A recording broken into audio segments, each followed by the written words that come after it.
that initial meeting where Neil and even Vin kind of now as an executive producer, what did he have?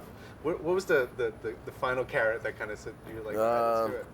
It was really, I think, it was a combination of them all coming at me at around the same time in their own way, you know, asking me to consider.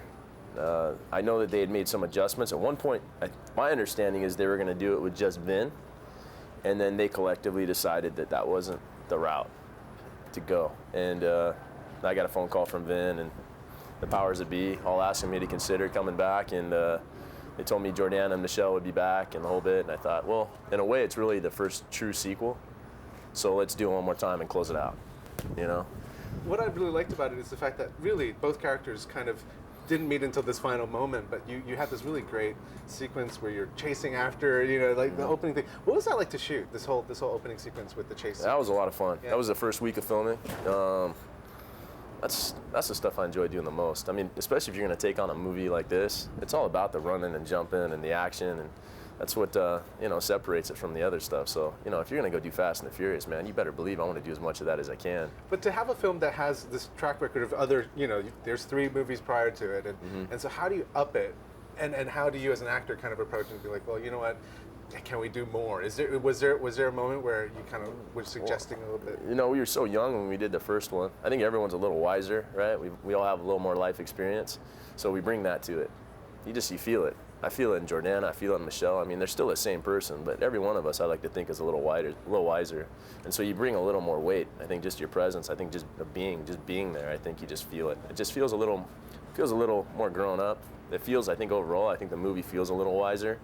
And on top of it, you know, Justin was really ambitious. He knew what he wanted to do, and he knew where he could up the ante and make it that much more dynamic and just visually captivating and, you know, visceral and all that. And I think he killed it. I think he did a good job. What was the most difficult sequence for you to shoot then?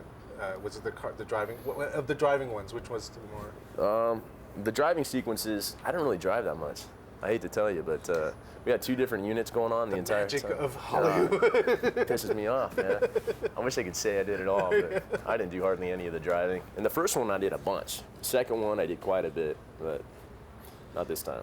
Were there any cars that you kind of in particular liked more so than the other ones? I mean, I know there's a difference between, you know, the car that you drive and the car that Vin drives. It's funny because I have an appreciation for all of them. Like, man, I mean, my collection is crazy. I have everything from classic American muscle cars to, you know, the latest import Japanese, European cars, everything. And so I like them all. I appreciate them all for different reasons. It's funny because Vin loves to talk trash on the import cars, but the truth of the matter is that R34 or that STI Subaru I drive would spank on just about any one of these muscle cars in the movie, especially given the driving conditions and dirt. Are you kidding me? All-wheel drive over an American muscle car, blasting through the desert. That's what Subaru does. Right. WRC, World Rally Championship. Are you kidding me?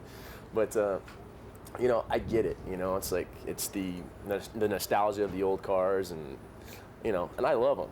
But I had to drive an R34 in this movie. The last question I have to ask, did you take anything from the set that you kind of as part of your collection now? Were you able to purchase? The blue car that I drive in the beginning of the movie, I have a couple of those myself, and that's my favorite car to drive.